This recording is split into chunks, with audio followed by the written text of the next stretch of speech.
டிஜிபியா பொறுப்பேற்பதை பார்ப்போம். பொறுப்பு டிஜிபியா பொறுப்பேற்பதை பார்த்திருக்கீங்களா? தமிழ்நாட்டில் அந்த அலங்கோலத்தை இன்று நிறைவேற்றி இருக்கின்றார். சங்கர் ஜிவால் அவர் ரிட்டையர் ஆனா அதன் பிறகு சீனியாரிட்டியில 6 பேர் இருக்கிறாங்க. 3 பேரை தயார் பண்ணி நாங்க உங்களுக்கு கொடுக்கிறோம். 3ல 1 நீங்க போடுங்க. நம்பர் 2 தூக்கு, நம்பர் 3 தூக்கு, நம்பர் 4 தூக்கு, நம்பர் 5 தூக்கு, நம்பர் 6 தூக்கு. அவருக்கு நீங்க டிஜிபி என்கின்ற அந்தஸ்தை கொடுக்க முடியாது. அப்படி இருக்கும் பொழுது காவல்துறை எப்படி விளங்கும்? எப்படி விளங்கும்? பட்டியல்ல டிஜிபி என்கின்ற அந்தஸ்தை கொடுக்காம 9வதாக இருக்கக்கூடிய அவர் பேர் சொல்லுங்க. அவர் மேல தனிப்பட்ட முறையில் கோபம் கிடையாது. 9வதாக இருக்கக்கூடியவரை தூக்கி இன்னைக்கு பொறுப்பு டிஜிபின்னு போட்டிருக்காங்க. காலையில 8 பேருமே அந்த பதவியேற்பு விழாவுக்கு போகல. பேசிய தலைவர்கள் எல்லாமே நியாயமான முறையில காவல்துறை நண்பர்கள் மீது நமக்கு இருக்கக்கூடிய சிறு கோபத்தை எல்லாம் வெளிப்படுத்துறாங்க. ஆனா இன்னைக்கு இங்க இருக்கக்கூடிய ஒரு கான்ஸ்டபிள், ஒரு அதிகாரி, ஆபீசர்லாம் இருக்கிறாங்க. அவங்கள உண்மையாலுமே பாவங்க ஐயா. எனக்கு தமிழ்நாட்டினுடைய டிஜிபியா ஒருத்தர் பொறுப்பேற்றிருக்காங்க. டிஜிபியா பொறுப்பேற்பதை பார்ப்போம். பொறுப்பு டிஜிபியா பொறுப்பேற்பதை பார்த்திருக்கீங்களா? டிஜிபி பொறுப்பேற்றார். இப்படித்தானே பத்திரிகை நண்பர்கள் பேப்பர் எழுதுவாங்க.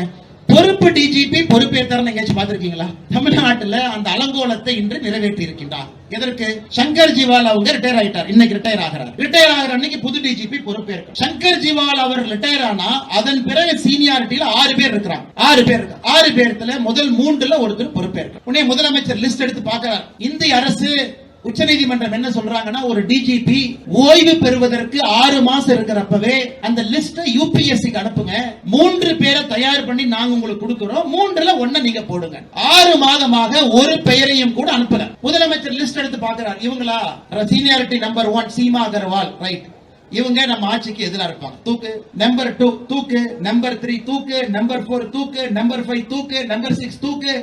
இந்தியாவில் எங்கேயுமே அநியாயம் இல்லைங்க. நம்பர் 7 தூக்கு, நம்பர் 8 தூக்கு. 9வதாக சீனியாரிட்டியில யார் இருக்காங்களோ அவருக்கு நீங்க டிஜிபி என்கின்ற அந்தஸ்தை கொடுக்க முடியாது. முதலமைச்சர் என்ன பண்றாரு? பொறுப்பு டிஜிபி இன்சார்ஜ்னு போட்டுட்டு ஜெர்மனி கிளம்பிட்டார். அப்படி இருக்கும் பொழுது காவல்துறை எப்படி விளங்கும்? எப்படி விளங்கும்? நீங்களே சொல்லுங்க. காவல்துறையை பொறுத்தவரை சீனியாரிட்டி அதிகாரிகள் மீது மரியாதை இருக்கணும். காவல்துறையை பொறுத்தவரை உயரதிகாரியின் மீது கீழே இருக்கக்கூடிய அதிகாரிக்கு மரியாதை இருக்கும். அவர் சொன்னார்னா அவர் கேட்பார். காவல்துறையினுடைய முதல் 8 அதிகாரிகளை பட்டியல்ல டிஜிபி என்கின்ற அந்தஸ்தை கொடுக்காம 9வதாக இருக்கக்கூடிய அவர் பேர் சொல்லுங்க. அவர் மேல தனிப்பட்ட முறையில் கோபம் கிடையாது. 9வதாக இருக்கக்கூடியவரை தூக்கி இன்னைக்கு பொறுப்பு டிஜிபின்னு போட்டிருக்காங்க.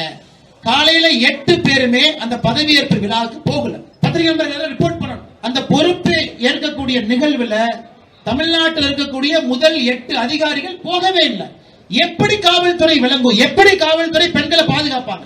அவர்களுக்குள்ளேயே கட்சி சண்டை, கோஷ்டி போசல், அவர்களுக்குள்ளேயே திமுக இந்த கட்சி அந்த கட்சியின் குரூப்பிசம் இருந்ததுன்னா ஒரு காவல்துறை எப்படி மக்களுக்கு பாதுகாக்க முடியும்?